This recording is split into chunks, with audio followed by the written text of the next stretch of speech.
नमस्कार दोस्तों, स्वागत है आपका हमारे YouTube चैनल फैक्ट मास्टर पर। दोस्तों, चैनल पे पहली बार आए हैं तो चैनल को सब्सक्राइब जरूर कर लें। 69,000 शिक्षक भर्ती।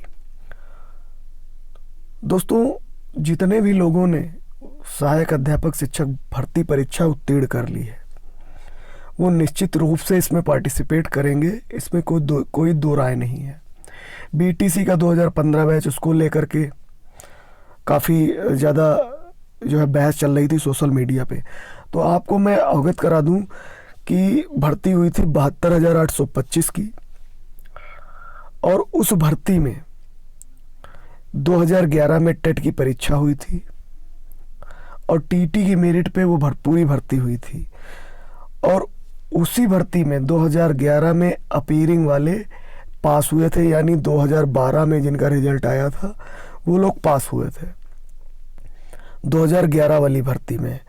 और पहले उनकी क्या कहते हैं टीटी का रिजल्ट आया, उसके बाद उनका रिजल्ट आया था बीएड का, और वो अभ्यर्थी भी उसमें पार्टिसिपेट किए थे। और वो अभ्यर्थी आज जो है जिनका सिलेक्शन हो गया है वो जॉब कर रहे हैं। तो ऐसी कोई भी दिक्कत नहीं है इसको लेकर के।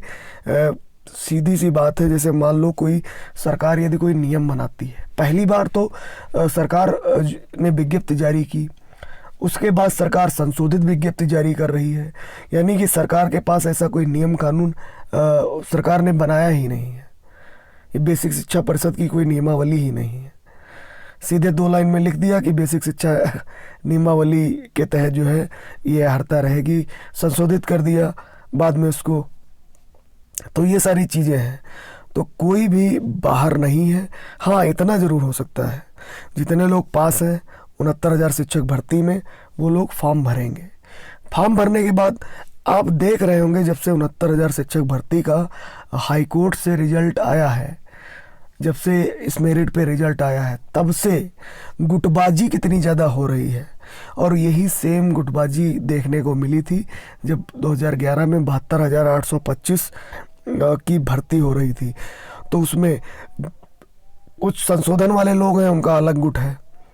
बीटीसी वाले जो 68 से ऊपर की मेरिट के हैं उनका अलग ग्रुप है, बीएड वालों का अलग ग्रुप है, जो उच्च मेरिट वाले हैं उनका अलग ग्रुप है, और जिनकी मेरिट लो है उनका अलग ग्रुप है। हाई कोर्ट में जो संशोधित उत्तर माला के लिए लड़ रहे हैं बॉर्डर लाइन वाले, उनका अलग ग्रुप है, शिक्षा मित्रों का अलग ग्रुप है। तो यहाँ पे कुछ बातें स्पष्ट कर देना चाहता हूँ कि 69,000 शिक्षक की भर्ती हो रही है। कुछ लोग 68,500 के बचे हुए पद इसमें क्या कहते हैं जुड़वाना चाह रहे हैं, ऐसा वो लोग बोल रहे हैं। तो इसको लेकर के मेरी व्यक्तिगत राय ये है कि 69,000 शिक्षक भर्ती में कोई भी पद जुड़ेगा नहीं, पहली बात तो, क्योंकि विज्ञप्ति केवल 69,000 शिक्षक भर्ती की जुड़ी है। 2 चीज़ें हो सकती हैं, एक संशोधित रिजल्ट आ सकता है, हाई कोर्ट में कुछ क्वेश्चनों पे नंबर दिए जा सकते हैं, ये चीज़ें हो सकती हैं। लेकिन किसी को बाहर करना इतना आसान नहीं होगा। यदि मान लो किसी को बाहर किया जाता है तो उनका एक अलग गुट रहेगा, वो हाई कोर्ट में लड़ेगा और सुप्रीम कोर्ट में लड़ेगा, और हाई कोर्ट से और सुप्रीम कोर्ट से उसको निश्चित रूप से राहत मिल जाएगी, क्योंकि ऐसा पहले हो चुका है। दोस्तों, कुल मिलाकर के ये मेरी व्यक्तिगत राय है। आप इस पे क्या सोचते हैं, मैं सही कह रहा हूँ या गलत कह रहा हूँ, तो आप कमेंट बॉक्स में मुझे बता सकते हैं।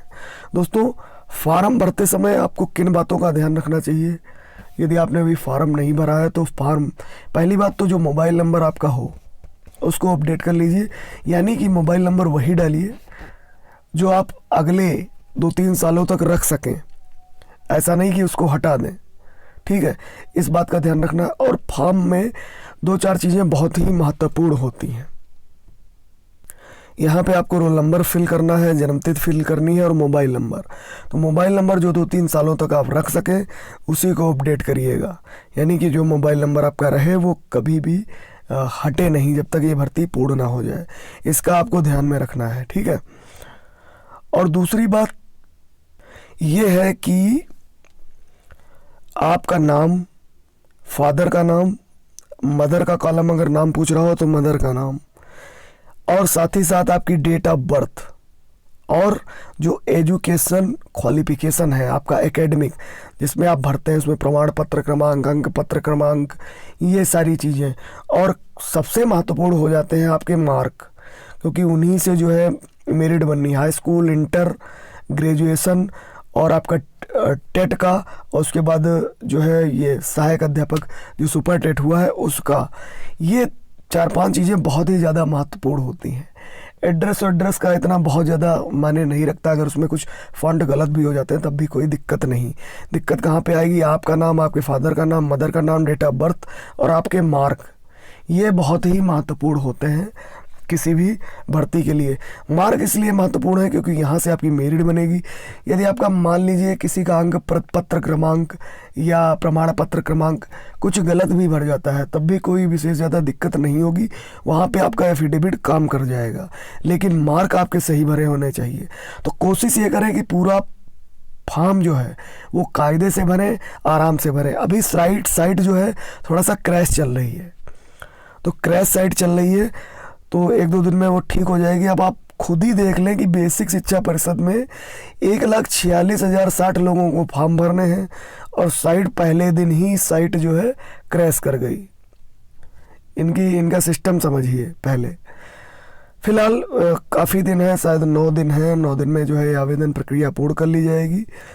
अब दोस्तों हम बात करेंगे सुप्रीम कोर्ट की। तो सुप्रीम कोर्ट में जो रिजवान अंसारी का जो केस है वो लिस्ट हो गया है सूबेदार सिंह के नाम से। अब उसकी सुनवाई जल्दी लगेगी।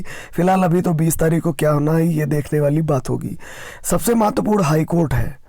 हाई कोर्ट में जो संशोधित प्रकरण है उस पर जल्द से जल्द सुनवाई हो, जिससे अभ्यर्थियों को लाभ हो सके। यदि 1, 2, 3 नंबर इधर उधर होते हैं तो निश्चित रूप से सभी के नंबर इधर उधर होंगे और वहाँ पे मेरिट जो है फ्लक्चुएट कर सकती है। तो उसका निर्णय अगर जल्दी आ जाता है तो ये मेरिट पे फ़र्क डालेगा। और हाँ, एक चीज़ और आपको बता दूं, मैं पहले ही बताता आया हूँ कि जो सरकार है, सरकार पहली काउंसलिंग करवाने के बाद हो सकता है कि 500, 1000 लोगों को या 2000 लोगों को नियुक्ति पत्र वितरित कर दे, क्योंकि वाहवाही लूटना जो है सब जानते हैं। आप देख ही ले रहे होंगे कि कितने लाख लोगों को रोजगार दिया गया है। तो इसका ध्यान रखना होगा। यदि प्रक्रिया स्टार्ट हो तो निश्चित रूप से पूरी प्रक्रिया चले। और एक चीज़ यहाँ पे बहुत ही ज़्यादा चल रही है, जो गुटबाजी है। आप मान के चलिए कि 69,000 शिक्षक भर्ती में लगातार गुटबाजी चल रही है। सब हर व्यक्ति अपनी अपनी तरफ से अलग अलग गुट बनाए हैं, अलग अलग जो है कोर्ट जाने पे विचार कर रहा है। और निश्चित रूप से ये गुटबाजी जो है, ये 69,000 शिक्षक भर्ती को किस दिशा में ले जाती है ये आने वाला समय तय करेगा। फिलहाल जो प्रक्रिया चल रही है उसमें आपको आवेदन करने हैं। जो हाई कोर्ट में कैंडिडेट लड़ रहे हैं वो भी शिद्दत से लड़ें, सुप्रीम कोर्ट वाले तो लड़ ही रहे हैं।